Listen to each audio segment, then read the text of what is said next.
Dear students, welcome to philosophy tuition. আমরা জানি এ বচনের উদ্দেশ্য পদ ব্যাপ্য হয়, বিধেয় পদ অব্যাপ্য হয়। কিন্তু আজকে যে বিষয়টা নিয়ে আলোচনা করব সেটা হচ্ছে এ বচনের বিধেয় পদ কি ব্যাপ্য হতে পারে, বা কখন এ বচনের উদ্দেশ্য ও বিধেয় উভয় পদই ব্যাপ্য হয়।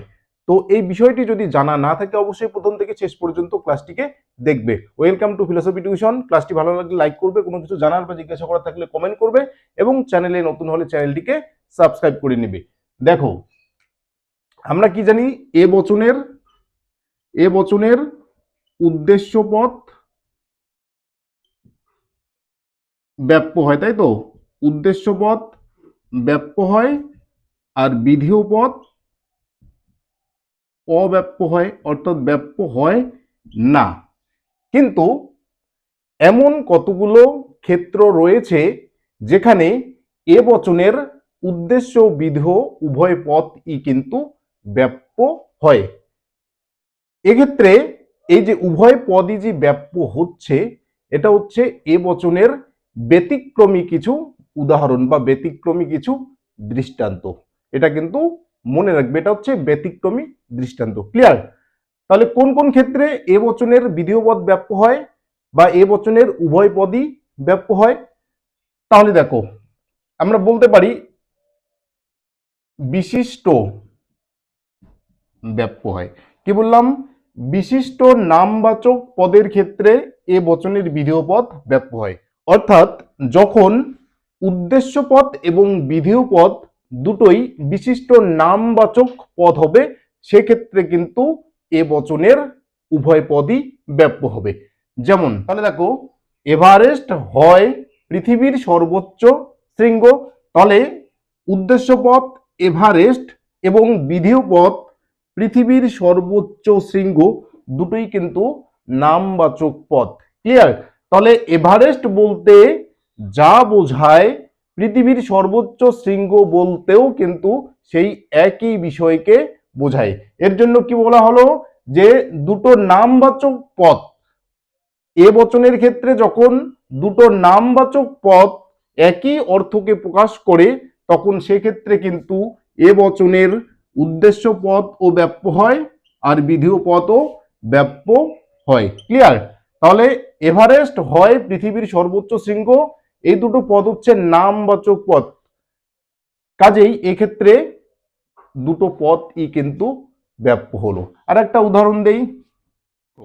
তাহলে দেখো, রবীন্দ্রনাথ একটা নামবাচক পদ আর গীতাঞ্জলিও কিন্তু একটা নামবাচক পদ। তাহলে রবীন্দ্রনাথ আর গীতাঞ্জলি এই দুটো পদ কিন্তু একই বিষয়কে নির্দেশ করে। এর জন্য এক্ষেত্রে উদ্দেশ্য পদের সঙ্গে সঙ্গে বিধেয় পদটাও কিন্তু ব্যাপ্য হয়। ক্লিয়ার? তাহলে বিশিষ্ট নামবাচক পদের ক্ষেত্রে কিন্তু এ বচনের উদ্দেশ্য এবং বিধেয় উভয় পদই ব্যাপ্য হয়। এরপরে চলো, ব্যাপ্য হয়। তাহলে সংজ্ঞাবাচক পদের ক্ষেত্রে এ বচনের উভয় পদই ব্যাপ্য হয়। তাহলে দেখো, যখন দুটো পদের ব্যক্তার্থ একই বিষয়কে নির্দেশ করে, সেক্ষেত্রে কিন্তু এ বচনের দুটো পদই ব্যাপ্য হয়। কি বললাম?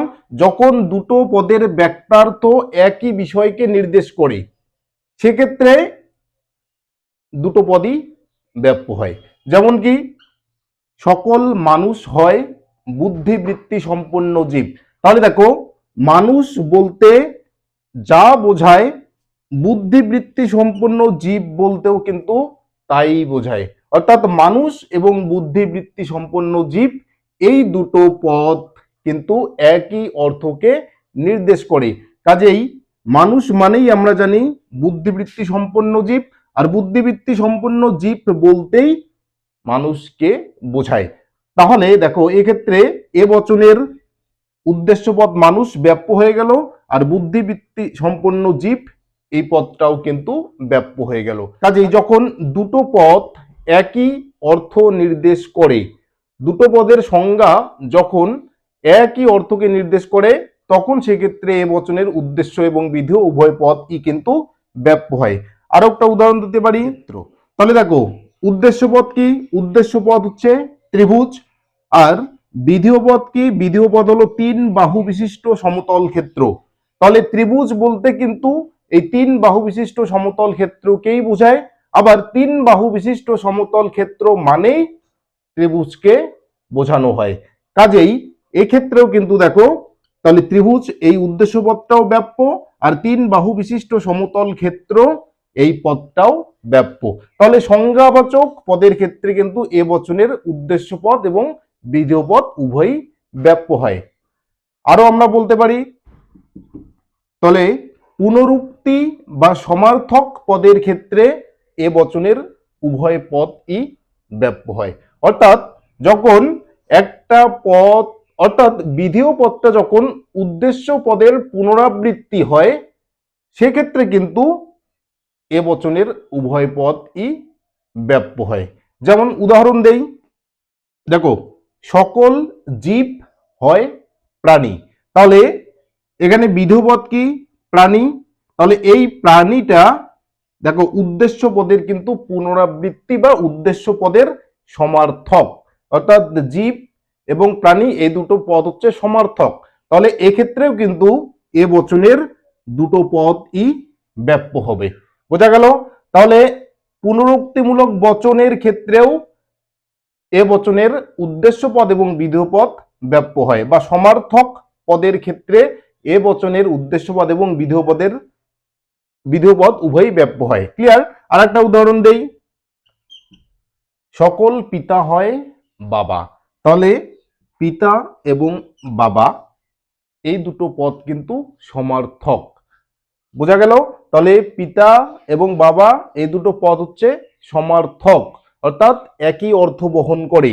কাজেই এক্ষেত্রে কিন্তু পিতা এই পদটা ব্যাপ্য এবং বাবা এই পদটাও ব্যাপ্য। কাজেই পুনরুক্তিমূলক বচন বা সমার্থক পদের ক্ষেত্রে কিন্তু এ বচনের উদ্দেশ্য এবং বিধেয় উভয় পদই ব্যাপ্য হয়। ক্লিয়ার? তাহলে বিশিষ্ট নামবাচক পদের ক্ষেত্রে এ বচনের উভয় পদই ব্যাপ্য হয়, সংজ্ঞাবাচক পদের ক্ষেত্রে এ বচনের উভয় পদই ব্যাপ্য হয়, এবং পুনরুক্তি বচন বা সমার্থক পদের ক্ষেত্রে এ বচনের উভয় পদই ব্যাপ্য হয়। এটা হচ্ছে ব্যতিক্রমী নিয়ম বা এ বচনের ব্যতিক্রমী কিছু উদাহরণ। ক্লিয়ার? কিন্তু সাধারণভাবে এ বচনের উদ্দেশ্য পদ ব্যাপ্য আর বিধেয় পদ হচ্ছে অব্যাপ্য। ক্লিয়ার? তাহলে যদি আমাকে বলা হয় যে এ বচনের কোন পদ ব্যাপ্য আর কোন পদ অব্যাপ্য, তাহলে কিন্তু আমাকে এটাই বলতে হবে যে এ বচনের উদ্দেশ্য পদ ব্যাপ্য আর বিধেয় পদ অব্যাপ্য। কিন্তু যদি বলে যে এ বচনের বিধেয় পদ কি ব্যাপ্য হতে পারে, বা কোনো ক্ষেত্রে কি এ বচনের বিধেয় পদ ব্যাপ্য হতে পারে, বা কখন এ বচনের উদ্দেশ্য ও বিধেয় উভয় পদই ব্যাপ্য হয়, তখন কিন্তু আমাকে এই ব্যতিক্রমী দৃষ্টান্তগুলি উল্লেখ করতে হবে। ক্লিয়ার? আশা করি তোমরা বুঝে গেছো। ক্লাসটি ভালো লাগলে লাইক করবে, কোনো কিছু জানার বা জিজ্ঞাসা করার থাকলে কমেন্ট করবে, এবং চ্যানেলে নতুন হলে চ্যানেলটিকে সাবস্ক্রাইব করে নেবে। চলো নেক্সট ক্লাসে আমরা অন্য বিষয় নিয়ে আলোচনা করব।